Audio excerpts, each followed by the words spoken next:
But before I go on, I should tell you a literary, just, I don't know what else to call it. It's just a gem of Allah's speech in the Quran. So Allah talks about walking a lot. And He talks about strolling, walking, rushing, running, racing, running for your life, desperately just moving as fast as you can for survival. And all of these, if you notice the words I just used in English, are varying degrees of intensity. A stroll is casual, a walk is perhaps more purposeful, rushing suggests that you have a sense of urgency, but or like lightly running. Lightly running is some sense of urgency. Rushing or racing is more intense than that. And then running for your life is like you've never run like that before.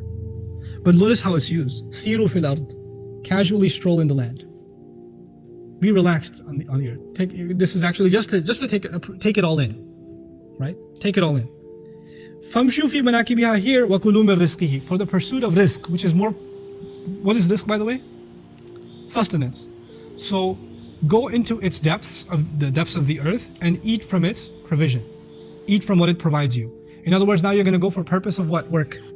Explore a business opportunity, explore work opportunity, go into different places and find what kind of rizq you can find. Literally what kind of fruits you can eat and what kind of produce you can eat, but also what kind of job you can get.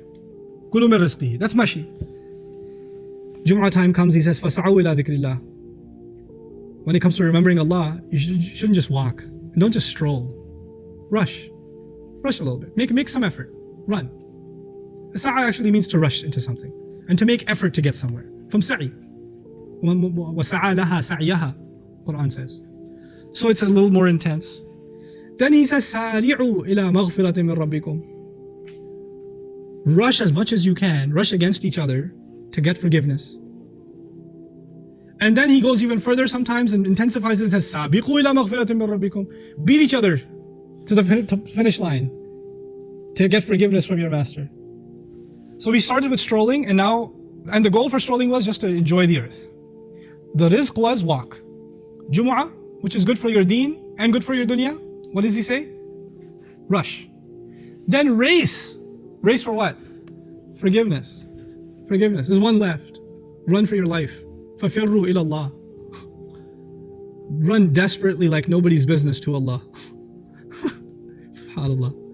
Like the varying degrees of intensity are determined by what is your goal. If your goal is casual, the stroll is casual. When you have the ultimate goal, you run like nobody's business. And everything in between. SubhanAllah. Anyway, وَكُلُوا مِن رِزْقِهِ. And eat from its provision. This is actually, interestingly, وفي الآية إيماء إلى ندب التجارة والتكسب بجميع ضروبه. In the ayah, Ibn Ashur says, is an indication that we should actually be pursuing all kinds of rizq out of this earth. We should be looking for provision out of this earth, digging into it for its resources. Allah is encouraging the human being to go out there. By the way, this is in Makkah. The ayah is revealed. And there's not much rizq on the earth in Makkah. So it's almost as though the ummah it's foreshadowing for the ummah that one day they're going to be on all corners of the earth and they should be exploring, you know? And they should just go around and see the humility. And by the way, wherever they go, they're going to be humble. Because the earth will always remind them of their humility. And what makes you humble, more humble, than being provided for? Kulu min rizqihi. You know? The other thing that I really like about this ayah is Allah subdued what we could never have subdued. No matter what technology we have, what money we have, we can't stop an earthquake. Right? And had it not been, and no matter what we do, we cannot produce rain. We can't produce life on this earth. Allah gave that life. So our rizq, our provision, our sustenance on this earth, and the stability that we enjoy on this earth is entirely done by Allah. And the conclusion of it is, فَامْشُوا فِي مَنَاكِبِهَا وَكُلُوا مِن رِزْقِهِ. Go into its different crevices, corners, go all over this earth and eat from its provision. The hard part has already been done by Allah. The really hard part was calming this earth down and providing all kinds of rizq on this earth. And by the way, it's His rizq. Min rizqihi, meaning rizq that He wanted to dedicate to you. Like He attributed it to Himself. Every time you eat an apple, you say, this is rizqullah. This is something He dedicated for me. Like it's attributed directly to Allah. It's awesome. And you know, from a balagha point of view, bi rizqim minhu, as opposed to bi rizqihi. The bi rizqim minhu, provision that comes from Him. As opposed to rizqihi, His provision. Now His provision and provision that comes from Him are roughly the same, but grammatically one's an idafa, and an idafa is inseparable. So your rizq should be inseparable from your remembrance of Allah. Like rizqihi. And wa ilayhi nushur. You know? So what I was going to say is the hard part's already done by Allah. And He's already taken the job of rizq for Himself. It's not rizqi, it's rizqihi. So what are you so worried about? It'll come. Just be humble and it'll come. He'll furnish. Look, he made the earth sprout after it became humble. So how much can you blossom after you become humble? You know? So now beyond that, he says, وَإِلَيْهِ النُّشُورِ. And what an incredible conclusion to this passage. وَإِلَيْهِ النُّشُورِ. It's commonly translated to Him as the return. The problem is, it's not rujur, and it's not auda, and it's not al-ba'ath. There's lots of words in the Arabic language for return. Nashr happens to not be one of them. Nushur is not one of them. But for convenience, we say, قد يعني الرجوع. It probably means going back to Him. Yar, if he meant to say go back to Him, he would have said go back to Him. He's pretty good at speaking. He can speak for himself. We don't have to give him synonyms for what he means. Oh, he said this, but what he means is that. No, he knows what he means. This is علمنا البيان. لا على العكس, okay? So, ونبين ما يقول. Subhanallah. This is what we mean by kalimatullahi hiya al-ulya. The word of Allah reigns supreme. We shouldn't impose meanings on it. It imposes meanings on us. You know? The mentality has to be fixed about our attitude towards the Quran. When you start interpreting the Quran for the purpose of convenience, well, he said this elsewhere, so probably we'll just bunch it all. If he wanted to bunch it all, he could have much better than you and me. He's perfectly capable of that. So let's dig into this word a little bit. دال على فتح, the root letters nun, shin and ra. دال على فتح شيء وتشعبه. When something is opened up and when something is spread out. When something, branches out. Nashr. نشرت الكتاب خلاف طويته. When you roll up the scroll of a book, that's actually called nashr.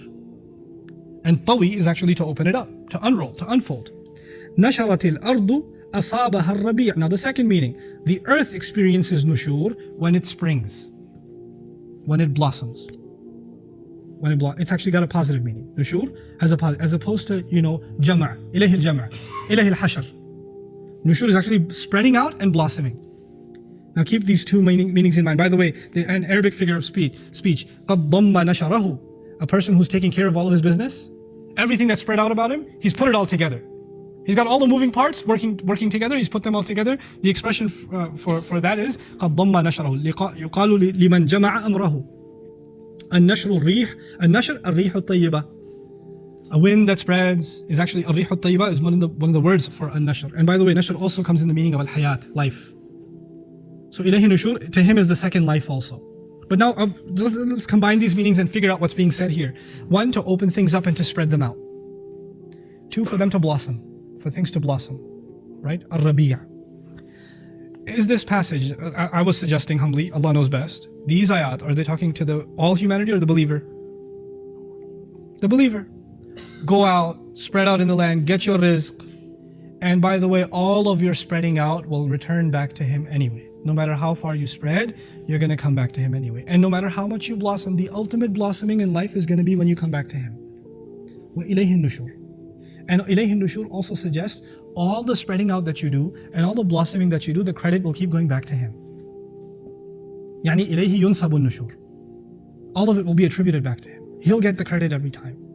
It's a beautiful statement. It's not just about resurrection. Resurrection is one of the most obvious meanings here. But beyond that, Allah Azza wa Jalla is saying, you're going to come back to me and it's going to be much better. These are just seeds, they'll blossom in akhirah. They'll blossom in akhirah. What a passage. Now this was a long passage. I want to leave you with what I find the most epic part of this passage. How it's organized. Oof. So cool. Listen carefully, okay? Freshen your minds, listen carefully. I need you to keep up with this. First ayah. وَلَقَدْ زَيَّنَّا السَّمَاءَ الدُّنْيَا بِمَصَابِيحَ وَجَعَلْنَاهَا رُجُومًا لِلشَّيَاطِينَ. Okay. We opened up this, we beautified the what? Beautified the sky. We beautified the sky. Last ayah of this passage. هُوَ الَّذِي جَعَلَ لَكُمُ الْأَرْضَ ذَلُولًا. The earth. The sky has been beautified. The earth has been humbled. Right? You understand that there's an open and close between the skies and the earth? I told you this entire surah will be a play between sky and earth, sky and earth, sky and earth. Okay, check it out. The sky is much bigger than the earth, yes? And by the way, I told you also there's an interplay between style and substance. The sky was described with style, زينا. The earth with substance, فَامْشُوا فِي مَنَاكِبِهَا وَكُلُوا مِنْ رِزْقِهِ. Eat its sustenance. Now the next part of it. The sky is way bigger than the earth. Who tries to roam around in the sky freely? Shayateen. Are they allowed to roam around freely, or do they have restricted movement? Despite the sky being massive, جَعَلْنَاهَا رُجُومًا لِلشَّيَاطِينَ, they can't just go wherever they want. Their movement is restricted. On the contrast, you, believer, are on the earth, and it's been humbled for you. Do you have restricted movement? Quite the contrary. فَامْشُوا فِي مَنَاكِبِهَا وَكُلُوا مِنْ رِزْقِهِ. How does he do that?